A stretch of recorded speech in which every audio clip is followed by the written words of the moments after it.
Hello and welcome to the semi-annual Avant-Garde Record Reviews Album of the Year 2025 Championship Ceremony.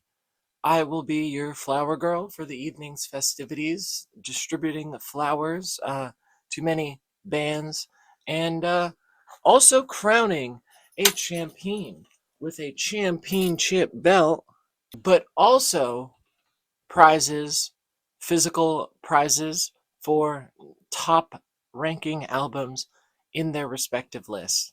Top folk, top country, bluegrass, something, top experimental, rap, etc. Two genres that I actually listen to enough of to award a winner. So I will make some kind of collage or painting or something based on the work. I think that art could be a conversation, and you've shouted these things out into the world, and so I'm responding to them.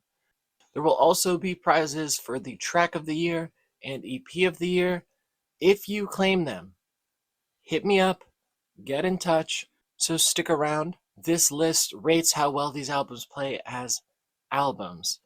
Some tracks that kill momentum, major points off. A few singles that really stick out far and above the rest, major points off. Anyway, let's get into it with number 50, Eilis Frawley, Fall Forward. Spoken word over indie rock with very fleshed out instrumentation, pretty synths and crisp drums playing interesting beats. Themes like compulsory heterosexuality, habitual hallucinating, and hypervigilance are touched on at different points. I give it 6.7 mutual enemies out of 10. Number 49, Cheekface with Middle Spoon. Sing-talking indie rock with a great sense of humor. I wish I had more time with this record. I knew it came out at the start of the year, but I was playing catch-up on it because I just did not really like the single, Growth Sucks. So I was late to the party. I dismissed it. I didn't check out the other songs as they came out. But when I finally got around to it, I was like, wow, these first tracks are, like the first 5 or so, are really great. And the rest of the album was okay. So yeah, in my opinion, this thing is front-loaded. Or maybe it's not. Maybe that's just how long I'm down for this kind of vibe for. Maybe if I listened when it came out, I'd have a more settled opinion, but 6.7 ring pops out of 10. Number 48, Work from Home, Morning Commute. Some electronic music with plunderphonics, exploring the dystopia of office life. I give this 6.7 Davis Clark raves out of 10. And if this was a cartoon, it would be the Pixies from Fairly Odd Parents. Number 47, Friends in Real Life, self-titled. Pat the Bunny is back with some 808 type drums, folksy, poppy. The best Pat records are like grabbing coffee with the coolest guy at the recovery meeting, you know? Oh, I made some mistakes. I'm not perfect. I take it day by day and I try to do right. What do I know? That kind of thing. There's these cheeky lines that I vibe with every so often. Roll to the gigs on my radio flyer. I thought that was cute. Pat and his brother, Mr. Michael Motorcycle, love the whole wave surfing metaphor of interconnectedness, riding things out, you come into being, you come out of being, cessation, whatever. Buddhist stuff. It's I would say heavily influenced by that kind of thing. And if you like Pat the Bunny and his brother, Mr. Michael Motorcycle, this is not the last you'll hear from them on this list. So stay tuned. Don't touch that dial. I give this 6.7 Red Wagons. Oh wait. So I just got that. He's going to the show on the wagon. That's clever. And if this release was a cartoon character, it'd be the punk surfer from 4 p.m. Rotator. What about surfers showing up to the hardcore show with their bongos? All right, number 46, Gabriella Morguer with Ruby. relaxing, beautiful tango vocals and piano. And I give it 6.72 to tango. 45, Daughter of Swords, Alex. Indie pop, indie rock, 6.8 pop rocks out of 10. Number 44, Emma Goldman, All You Are Is We. Some scrams, some varied sounds and levels of intensity, allowing the heaviness to hit. There's even like techno and ASMR type interludes. Reminds me of Circle Takes a Square on the meat of this thing, and I appreciate that because that, as far as heavy music goes, that's the kind of thing I vibe with. 1905, that kind of thing. I like that progressive scrams. I already gave this 6.8 wet mattresses out of 10, and I stand by that. 43, Lonnie Hawley with Tonky.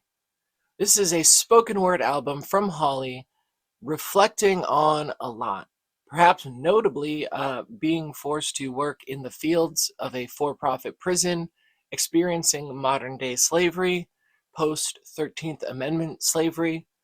There's lush instrumental backing from all kinds of collaborators who understandably jump at the chance to work with Hawley. His music is great, but he's already well known for his visual arts, his sort of assemblage sculptures. And those are cool. Personally, that's what I like even more so from Hawley. Let's get into the album. On Kings in the Jungle, when touching on the great possibilities and works that colonialism robs of its subjects, the culture erased and eradicated, every piece we make torn to pieces, it begins to take on the weight of every inner piece. I dig the conflation between inner piece and art piece. I think it shows how crucial the creative process is for Hawley in coping with a hardship. Seeds takes us from the origins, the seeds of systemic racism, and how it grew into the horrors of today. Quoting here, sometimes we went to bed bloody. Sheets and the spreads, they had images from your blood drops. So the search for meaning in the pain, using the healing power of imposing structure and narrative to make sense of it all, it's a little microcosm of Hawley's life. Hawley, by all accounts, is an incredibly warm and kind person whose hope, love, and forgiveness in the face of all he endured is magnetic, contagious, and beautiful. He muses about being and doing enough, wanting to build a better world around love. Love's transformational power to be more than hate. Or at least more positive change can be affected with love than hate. Hate actually probably is a more immediate catalyst for change, which is, I think, how we got to the world as it is now. Because I think most people are decent, but it's so much easier to destroy than to build. You get not only his personal fears, his trauma-induced paranoia, but his overwhelming feeling of love and unity with the world. It is a deeply moving and spiritual record, and I give it 6.8 interlocking fire hoses out of 10. That's not art. That's not music. You don't know nothing about judging art. You the only one in kindergarten that flunked clay. Number 42, Horse Girl, Phonetics, On and On. If you like mellow, kind of sad, jangly indie rock, then you will be hooked on Phonetics. I give it 2, 4, 6.8 ponies out of 10. 41, Algernon Cadwallader with Hawk. The twinkliest of twinkle daddies are back with a solid record. Midwest emo, beautiful. I give it 6.9 campfires out of 10. Number 40, Elle Barbara, Word on the Street. Avant pop, I guess, themed around Quebecois graffiti on the satanic nature of craft foods, which is like, that's a silly idea. That's like craft foods being evil. A global animal products conglomerate They would never torture the innocent, expropriate wealth from the working poor for the benefit of the idle rich, hoard food from the poor, or build towering monuments to the false idol of man in defiance of God's creation while glorifying the least among us who seek to elevate themselves above all creation itself in a disgusting show of hubris, mirroring the sins of Lucifer. They would never do that. They would never do that. So I already gave this 7 vengeful alien deities out of 10. Number 39, Yahweh Nail Gun, 45 pounds. Frantic, unique, powerful, experimental rock with shrieking synth and guitar and just absolutely wild drums going ham all over everything. The synth and guitar are so wild that I was not really able to differentiate what was going on. I looked up footage of the band playing just to figure out what they were doing, because I was like, what the hell even is this? And so I give it 7 sickle walks out of 10. Number 38, Klept with Squealin' Hog. It is an experimental noise rock band from Georgia who takes aim at the narrow-minded hogs with cutting lyrics, bizarre production, really just it's intense. It's like fantastic. There's shrieks of anger at Fox News, landlords. I think probably their landlord, which is funny. Racists. Small dick kings catch a stray, but in my opinion, all cops are beautiful. This is an ACAB show. That is the official position of this show. I give it 7 hogs on Joni Ernst's farm out of 10. E-I-E-I-O. I grew up castrating hogs, so when I get to Washington, I'll know how to cut pork. Testicles. Number 37, Foot Ox. Lighthouse with Silver Dog Eyes. The Arizona folk punk act has been taking things in a more calming direction, with a more serene, beautiful country sound than the avant-garde, dark, creepy, spooky direction that the band is known for. Not as strange as their old sound, but it is still very unique, right? There's this little twang, but probably not what you're picturing. If you picture country or alternative country, gorgeous keys. A lot of the lyrics are sweet or bittersweet in a kind of cute way. In spite of the darkness, I still do it for you, don't I? Acknowledges a possibility that is a question. Or a line like, if you want to go to heaven, got a D-I-E. Like implying that death is too awful to even speak of. While sounding very cute, crossing out words so you see them more, like Basquiat. Very interesting lyrical style. Folk, crunchy folk, get on it. I give it 7 desert rats out of 10. What even is a desert rat? Is that a pygmy jerboa? It's cute.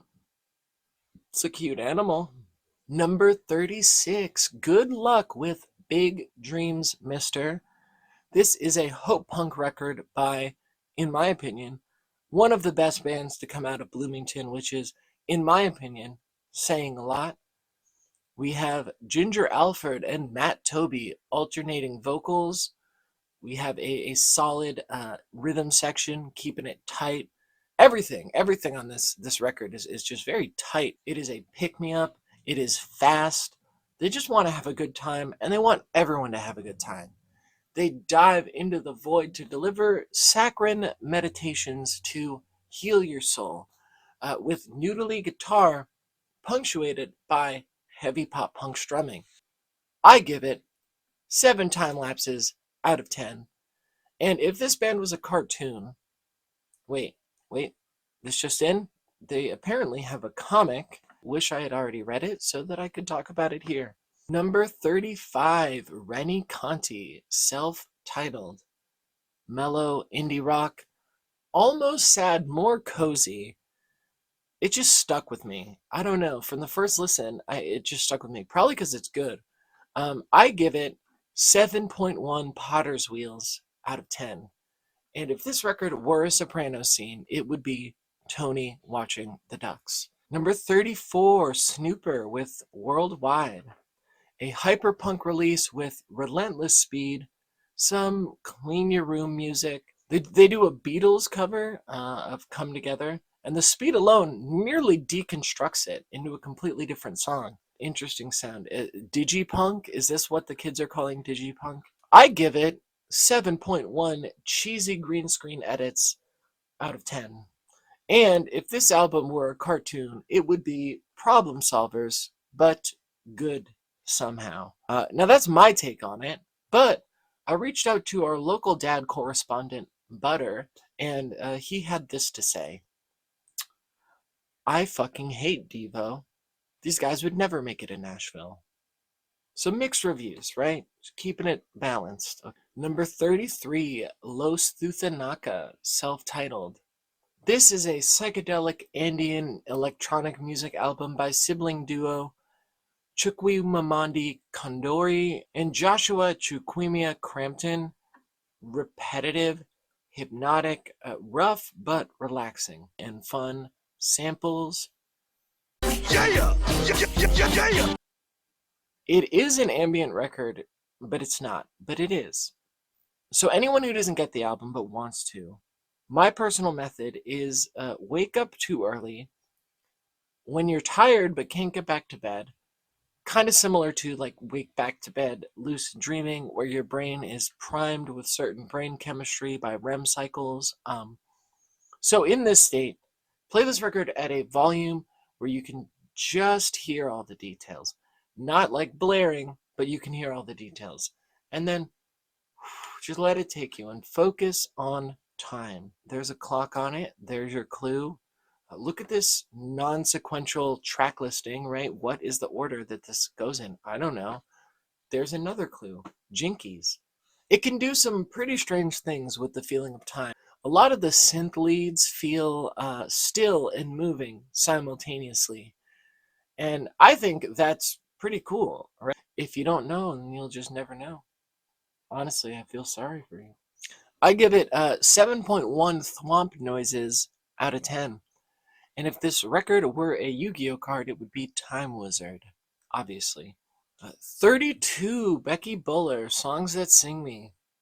Some solid bluegrass, songs about working, Call Me Jesus. There's a Simon and G-Funk cover. There's a Sesame Street cover. Well, James Taylor and the Sesame Street Kids. Jelly Man Kelly is a violently catchy song. I give it 7.1 Camel Trains out of 10. Number 31, Sleigh Bells, Bunky Becky Birthday Girl. Pop punk, or maybe hyper rock, with a kind of production that should annoy me for being too clean, but it mostly works, maybe because the songs are kind of asking for that kind of treatment. So like, good, good. I give it 7.1 of Happy Birthdays out of 10.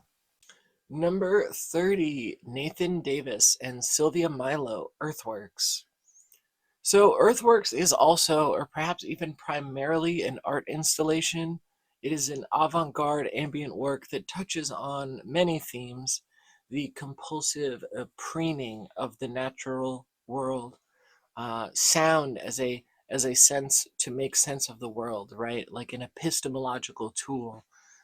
The essence of objects, animism. Now, I am actually revising this score down to 7.2 sound textures out of 10 because I do like the ideas a lot. So I find myself thinking about this record a lot, but I don't find myself returning to it much. Number 29, Mariana Murayama and Hessel Feldman with Salt. Salt is a spoken word ASMR album with poetry from Mariana Murayama and ambient backing by Hessel Feldman. I give this 7.2 dental gynecologists out of 10. Number 28, Humphreys McGee, Blueprints. A really stellar group of jam band tunes broken up into Legos or blueprints, building blocks. They are segments of different jams from a select handful of newer songs by the band, voted by the Freaks themselves as the best renditions of that song segment. They then use these building blocks to rehearse and stitch together the structure of the songs, which is an interesting idea. Reminds me of Greyfolded by John Oswald, Plunderphonic's veteran inventor, who stitched together tons of dark stars to make one of the best Grateful Dead albums. A good jam band feels the crowd, and you get a sense of spontaneity as they react to the crowd. And then they capture that, and they pin it down. They pin down when they were the most on. And it makes me think of the Alan Lomax quote about how he kills the songs like an entomologist pinning a butterfly down to study it in a definitive form. It's no longer changing, evolving. They pretty much know what they're doing. Maybe, I don't know. Maybe. Anyway, so these are highlights stitched together, I would say, pretty seamlessly. Now is the question of how to rate this thing. Jam bands resist categorization in these type of lists, album lists, because most jam bands' studio work is trash, except on Freeze. Live in studio, they are both underrated and highly rated. If you don't like jam bands, check out their studio stuff. But since jam bands really put out concerts, we're putting out more or less a new release every day. Every show is in a way devalued and in a different way extra special. So jam bands are the podcasting of music. That is a fact. That's a fact. You could be a fan of a band, listen to them all the time, and never have heard the same recordings as another person who's also done that. Like who's also a huge fan of that band. Which is kind of interesting. Like a podcast. So, setting all that aside, judging this as an album instead of a concert, because it is, I give it 7.2 love stickers out of 10.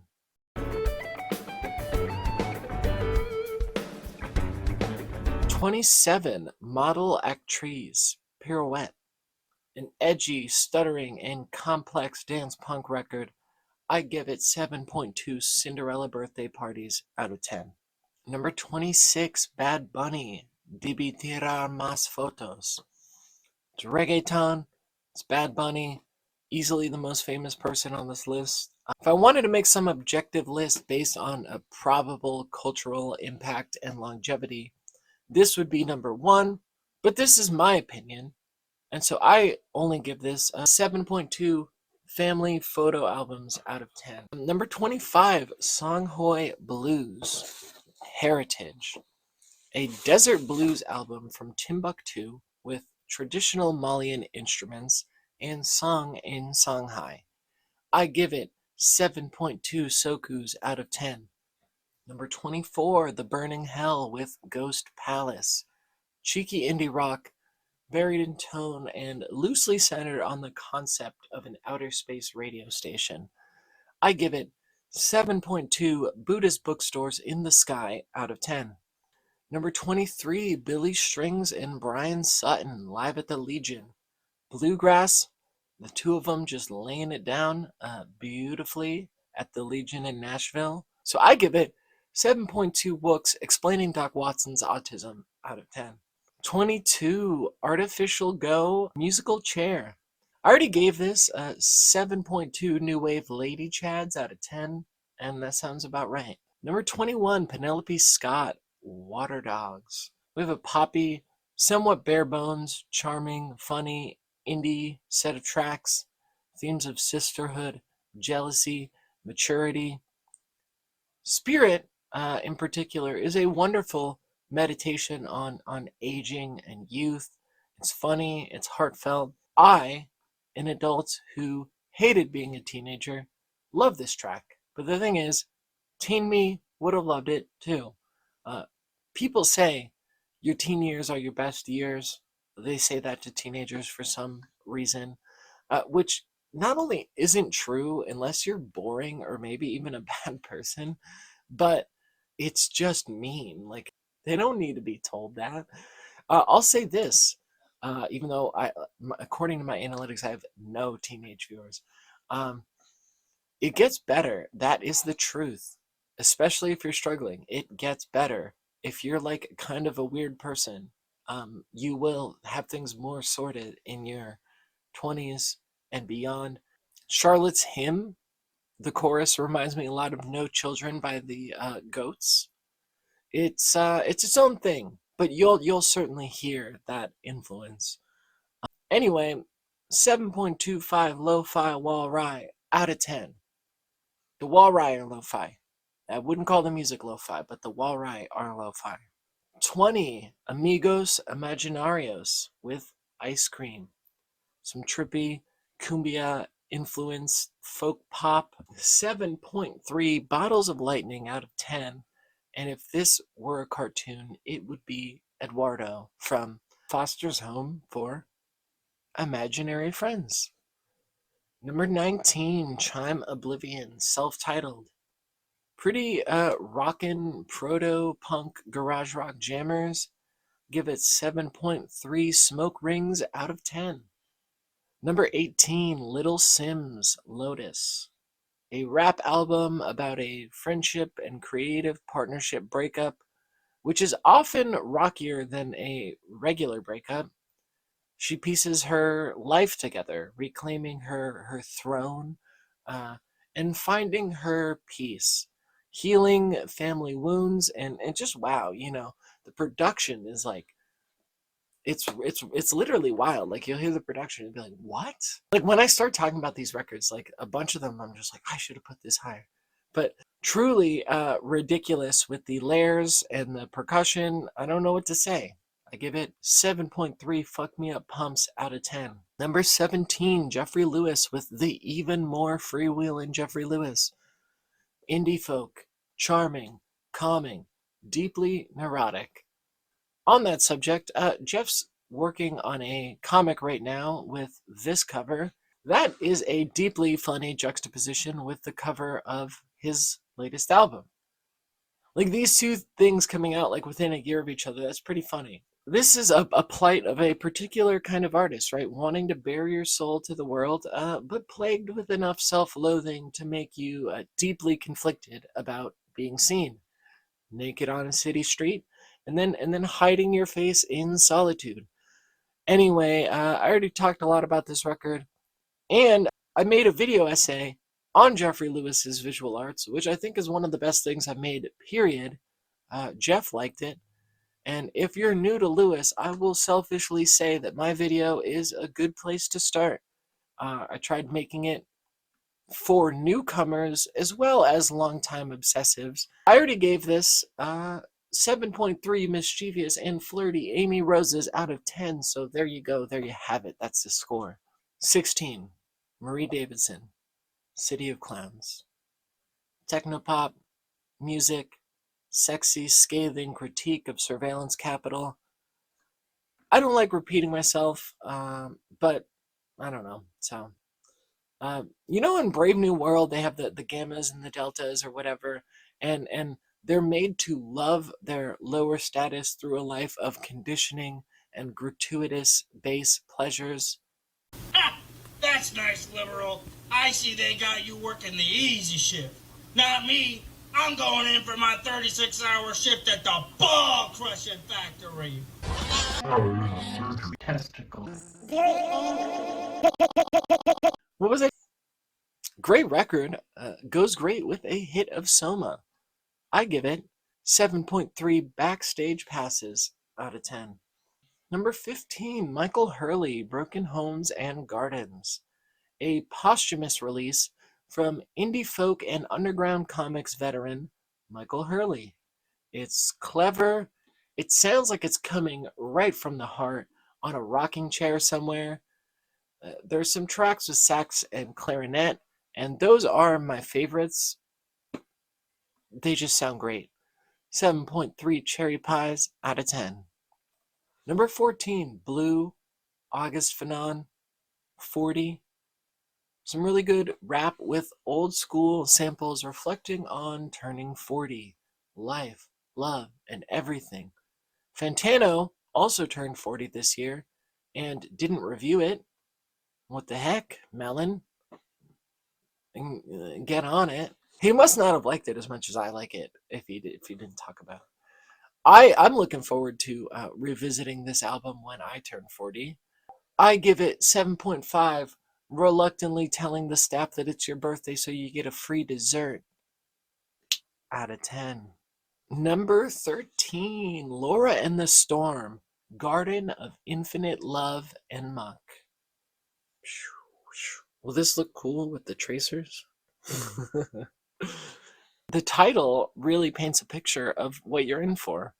A lot attempts to hold on to the love and optimism, but also the muck of messy realities of the decaying world. But there's also this element of the beauty of nature unencumbered by humanity. Muck sounds ugly, but it also sounds kind of aesthetic, flower punk.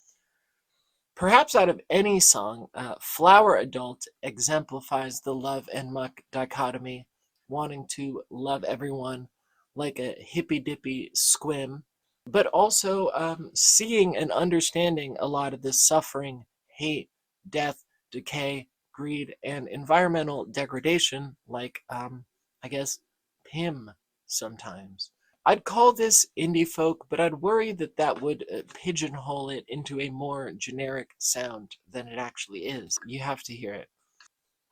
On this record, you'll find more subtle, odd percussion, varied string instruments and production techniques, and most crucially, some lush, layered vocal melodies, a soaring, powerful lead with lower, reverbed backing, often mirroring and giving complement to the leads, sometimes diverging into more complex harmonies. Also, Bergamot gives me Elephant Six vibes in a strange way, so I like that. I give it 7.6 sunflowers out of 10. Is Flower Punk that Frank Zappa song? Is that what that's called? Hey punk, where are you going with that flower in your hair? The best Zappa album. That is the best Zappa album. Like, if you think otherwise, you're wrong. Number 12, My Son the Doctor. Glamorous. Very catchy indie rock. Gonna temper the previous score down to 7.8 pink bananas out of 10. Number 11, Rattle in Circle. Some mystic, meditative drum circle music between two tight drummers made me go find drum circles to join. Some of them were very cool. One of them was a drum line because it was just two people, which does not form a circle, it forms a line. A few minutes into Argot,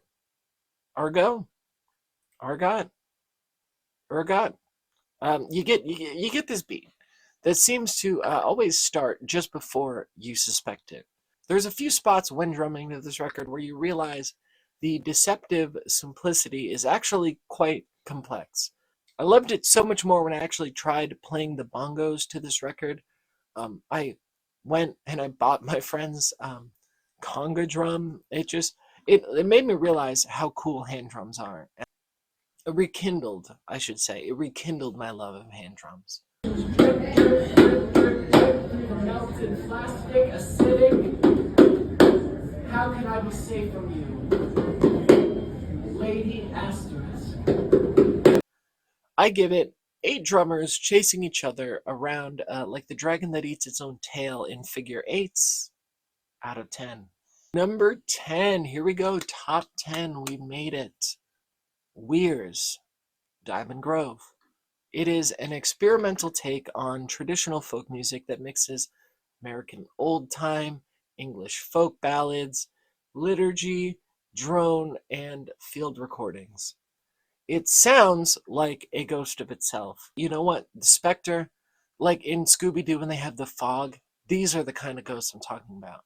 So there's the Spectre of Europe being projected on by southern plantation owners, and their ghost being projected on by country folk today, and city folk projecting onto them.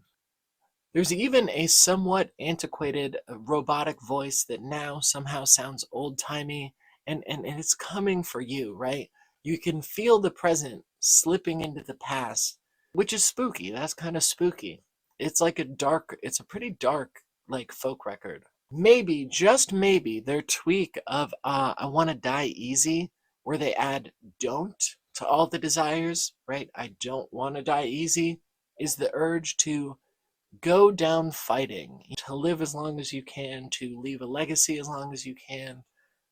But that doesn't work for every line, because there's still the why, I don't want to see my mother, I don't want to see Jesus. Well, maybe, because if that's what you're expecting to happen when you die, you're saying, oh, well, I'm staving off heaven. And if you want to go to heaven, gotta D-I-E. I give it 8 rages against the dying of the light out of 10.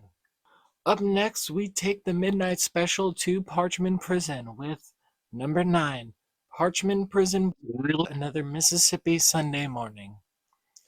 A bunch of very moving gospel from folks finding hope and solace in one of America's notoriously horrible prisons. 8 Holy Spirits Dancing Like MC Hammer out of 10.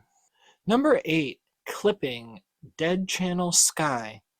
I already talked about this at length, more than any other record, so cyberpunk rap concept album. I give it 8.2 YouTube channel skies out of 10. Number 7, Al Karpenter, Greatest Heads.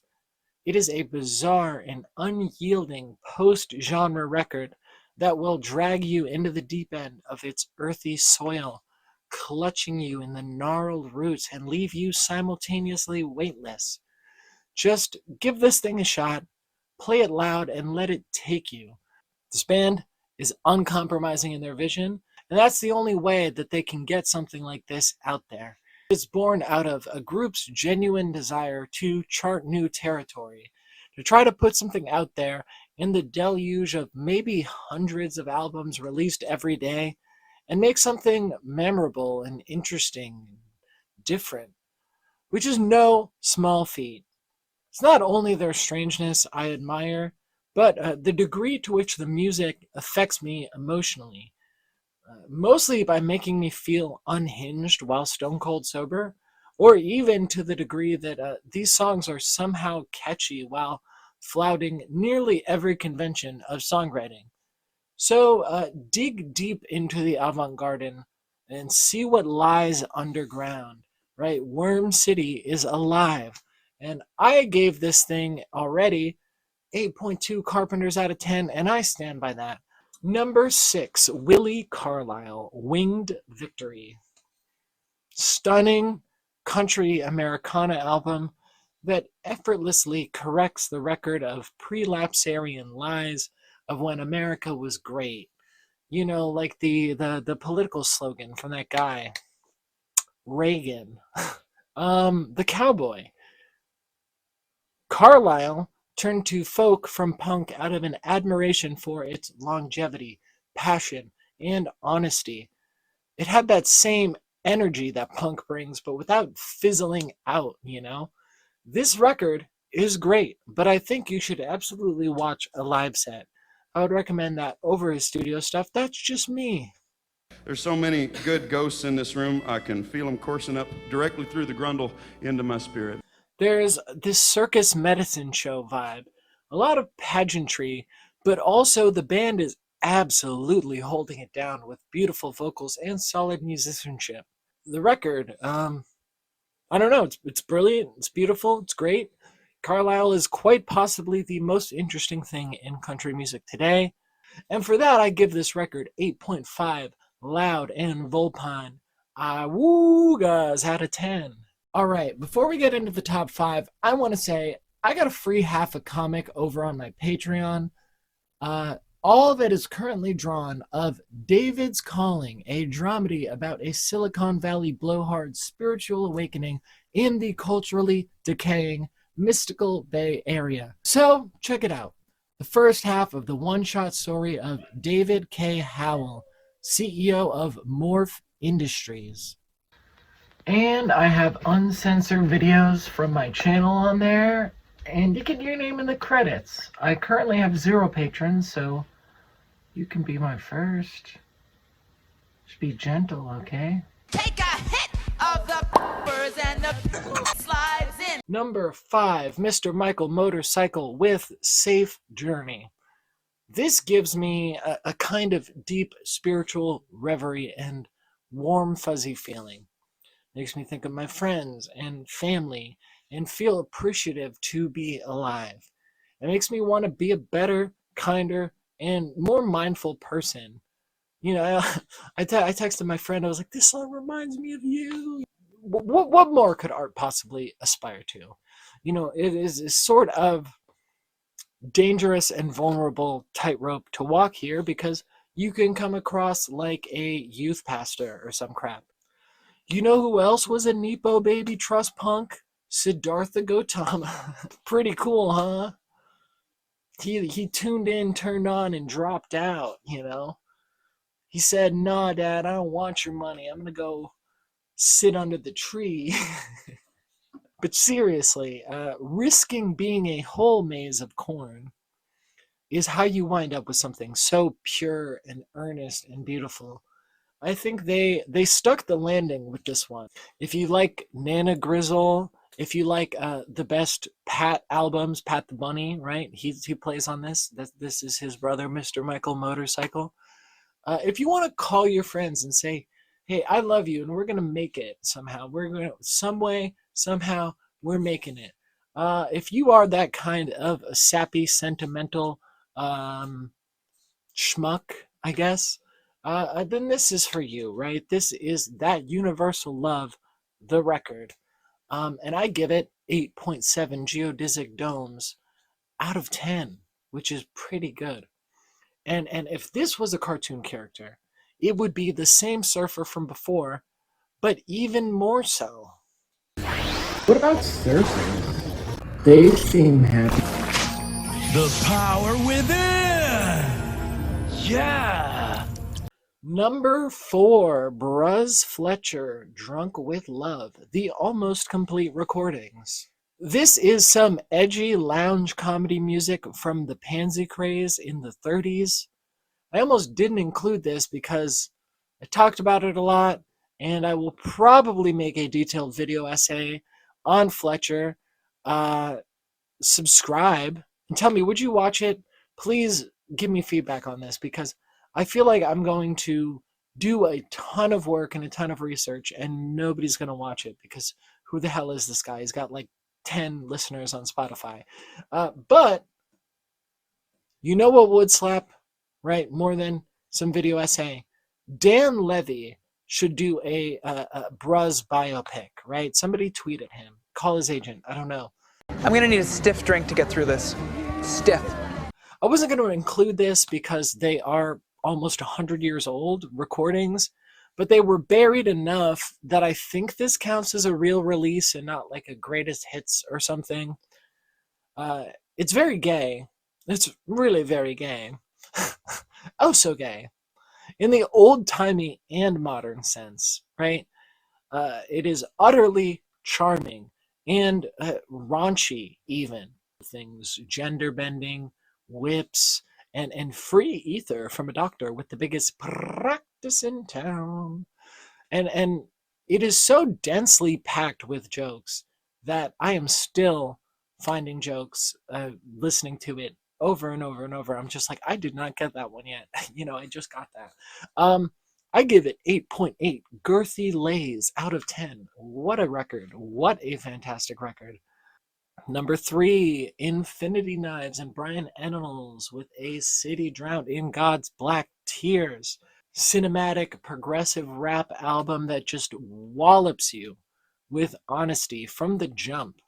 It is burning with fiery indignation over the injustices of the white supremacist system, with the culture's complicity and complacency in it. And more than anything else, it is just full of bangers. They set the stage for some sludge metal bits in a way that even I vibe with, and I don't really like metal, but on this record it works for me because they do such a good job of taking you on that journey that the anger, the depression, it doesn't feel corny. It feels like, well, I get it. They say anxiety is close to excitement, and so that is an easy emotional transmutation compared to anxiety to calm, which is a tip for stage fright. And this does something similar, where it will take you, make you so mad, and then it will make you sad, and then it will make you mad, and then it will make you pumped up.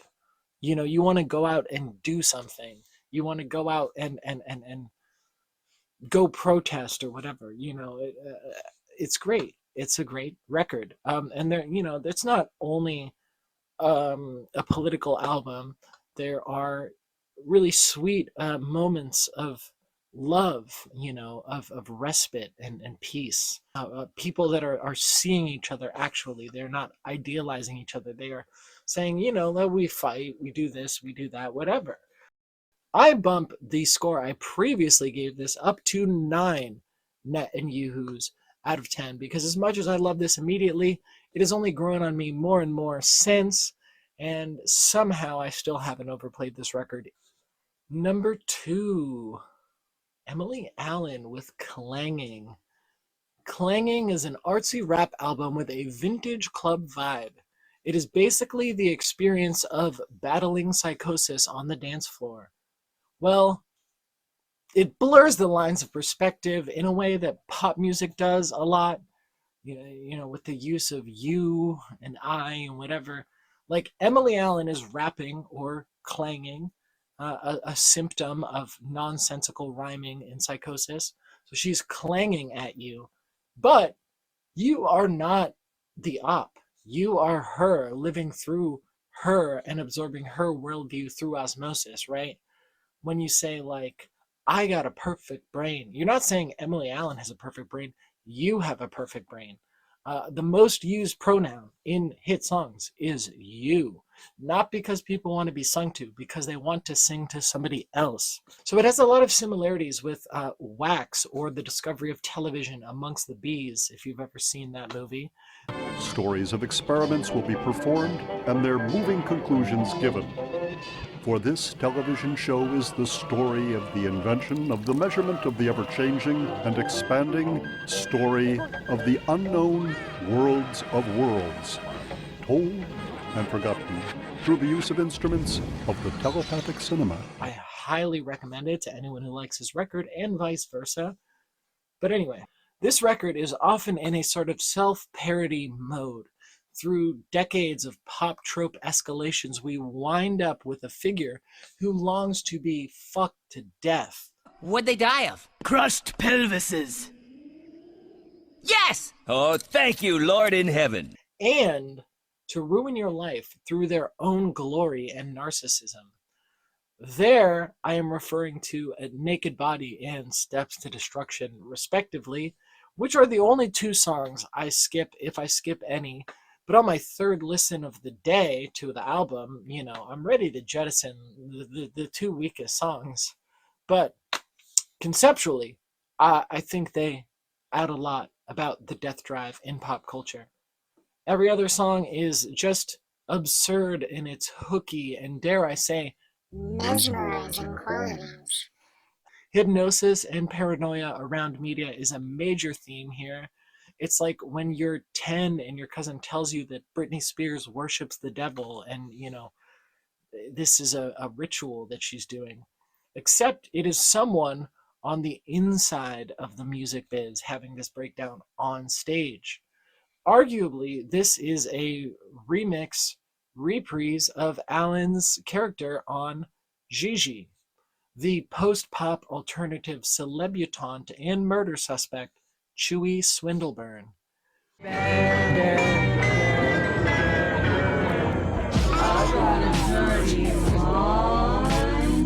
I need my brain washed, and I'll wash any brain that you want me to wash. Gigi, it's great. It is a bit of a slow starter, but if you get past the first couple episodes, they really have worked out like what they're doing, and I recommend the show. You know, I give it 9.11 hypno boobs out of 10, and if Clanging was a cartoon, it'd be Ember. Easy, easy. Or the low poly CGI bees from Wax. All right, here we go. Number 1. Here we go, folks. Who could dare step into the ring with Mike Tyson and Mao in a blender? Who could withstand the karate chip chop and emerge victorious with the certified semi-annual avant-garde and championship belt? It is weighing in at... Wait, how long is this record? I wish I had them like the MP3s and I could say like what the file size is, like weighing in at the file size.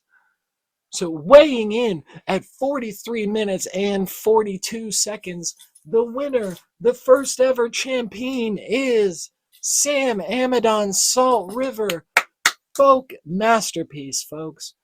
Meditating on a variety of subjects like death and utterly transforming the songs with Amidon's playing, arranging, passion, total choices, and a lot from Sam Gendel as well. Production, synth, and arrangement inputs. So we have a lot of covers of folk classics as well as covers of newer artists like Yoko Ono, Ornette Coleman, and Lou Reed. Now, I like Lou Reed as much as the next guitar pick and but Blue Sky by Lou Reed is a terrible song. Big Sky by Sam Amidon is an Amidonomenon. The fact that Sam saw the potential in that song and then brought it to life in a way that I don't think Lou Reed could have, right? It speaks to his ability to rise these songs to new heights. Amidon has spent his life honing his skills as a musician, eagerly trying to get into jazz clubs as a young kid, to do some fiddling, to do some, I believe, horns as well, or being raised by parents who do communist puppet shows and spiritual choral music of the sacred harp tradition. You can hear that influence especially on Casita, one of only 2 songs written for the record by Sam, where Sam sings a beautiful solfege melody at the end. Wonderful. I just love his voice. His voice, it's so... I don't know. It's so... no. I just can't. I can't with it. It's so good. On Golden Willow Tree, we have a slow, haunting rendition of a folk classic about a class traitor joining the captain's leopards eating faces party. Surely I can have class mobility if I just risk life and limb to kill a bunch of other working class people for the benefit of the upper classes, right? They totally think we're human. I give this the highest I've given any release, 9.3 Flammarion engravings out of 10. This is the new Aeroplane, folks, so fucking listen to it. Get on it. This is... if you're not cool if you don't listen to this record. So, Sam, this is yours. Get a P.O. box. That's yours. As well as all these other people who won in their respective categories. Hit me up. I will make some kind of art collage or painting or something inspired by the song, and I will mail it to you as a trophy, as a you won, you could show your grandkids, some fucking insane lady on the internet said that I won her show. Hit me up. I'll mail it to you. I'll come to your show and give it to you. Anyway, thanks for watching. And let me know, please let me know, what is your best record from 2025? What were you vibing with this year? What did I leave out? What should have been higher? What should have been lower? Tell me your opinions, please. Like, subscribe, hype, all that.